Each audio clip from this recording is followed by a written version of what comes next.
Hello and welcome to toppers IQ।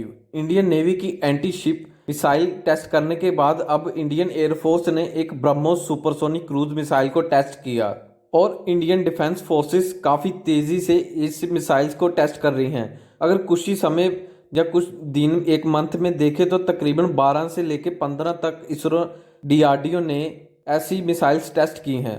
तो आज हम देखेंगे ब्रह्मोस मिसाइल के फीचर्स क्या हैं और इसे टेस्ट करने की ज़रूरत क्यों पड़ी। तो चलिए शुरू करते हैं। इस लेक्चर की PDF आप हमारी वेबसाइट toppersiq.com से ले सकते हैं। द टाइम्स ऑफ इंडिया का आर्टिकल है, Indian air force successfully test fires BrahMos supersonic cruise missile from Sukhoi 30 jet. तो 30 अक्टूबर को इंडियन एयरफोर्स के जो सुकोई MK-1 एयरक्राफ्ट है उसने एक ब्रह्मोस सुपरसोनिक क्रूज मिसाइल को टेस्ट किया। यह एक medium range ramjet supersonic cruise missile है। इसकी एक्यूरेसी बहुत हाई है कि जिस टारगेट को वह सेट करती है उसे डिस्ट्रॉय करके और काफ़ी तेज स्पीड से उसे डिस्ट्रॉय करती है।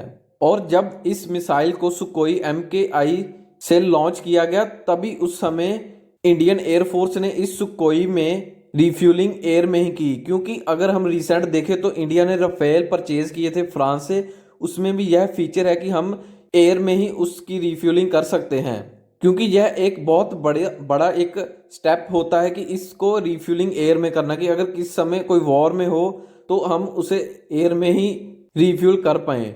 रुद्रम 1 ये एक एंटी रेडिएशन मिसाइल है जिसे इंट्रोड्यूस किया जाएगा डिफेंस फोर्सेस में इन 2022 में। तो अगर रिसेंटली देखें तो DRDO ने रुद्रम 1 का सक्सेसफुली टेस्ट भी किया था।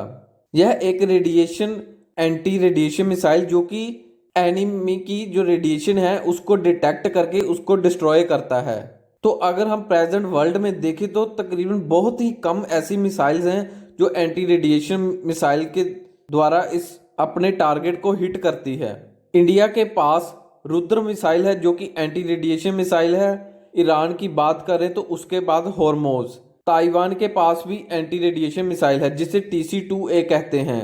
रशिया के पास KH-58, ALARM जो कि यूनाइटेड किंगडम के पास है, AGM-88 HARM यह अमेरिका के पास है।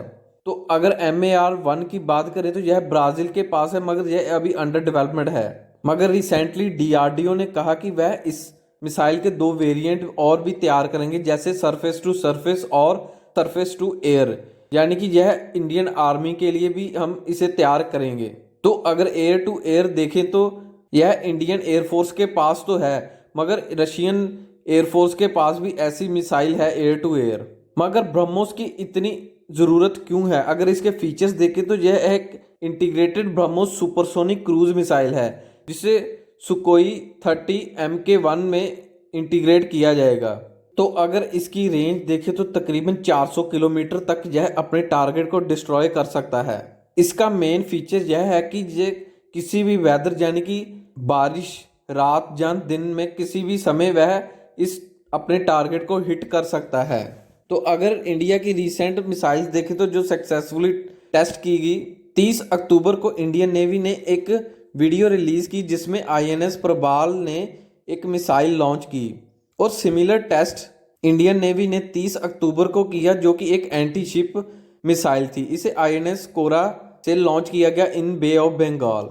अगर रिसेंट मिसाइल देखें जो इंडिया ने टेस्ट की उसमें है रुद्रम एक एंटी रेडिएशन मिसाइल है। शौर्य का न्यू वर्जन टेस्ट किया, laser guided anti tank missile, BrahMos missile with indigenous booster, Prithvi two missile, Rustom two, torpedo smart एक अभ्यास मिसाइल को भी टेस्ट किया गया, हाइपरसोनिक टेक्नोलॉजी डेमोस्ट्रेटर व्हीकल को भी टेस्ट किया गया और ब्रह्मोस का नेवल वर्जन था उसे भी टेस्ट किया गया, पृथ्वी-2 मिसाइल। मगर इन सब के बीच एक निर्भया मिसाइल थी जिसे टेस्ट तो किया गया मगर वह सक्सेसफुली कंडक्ट नहीं हुआ, उसने अपने टारगेट को हिट नहीं कर पाया क्योंकि ड्यू टू टेक्निकल इश्यूज। इसके बाद सेंट मिसाइल भी टेस्ट की गई, नाग मिसाइल, और आखिर में इंडियन नेवी ने एंटी शिप मिसाइल भी टेस्ट की। सो यह है एंड इस वीडियो का। चैनल को सब्सक्राइब और लाइक करना मत भूलिएगा। धन्यवाद।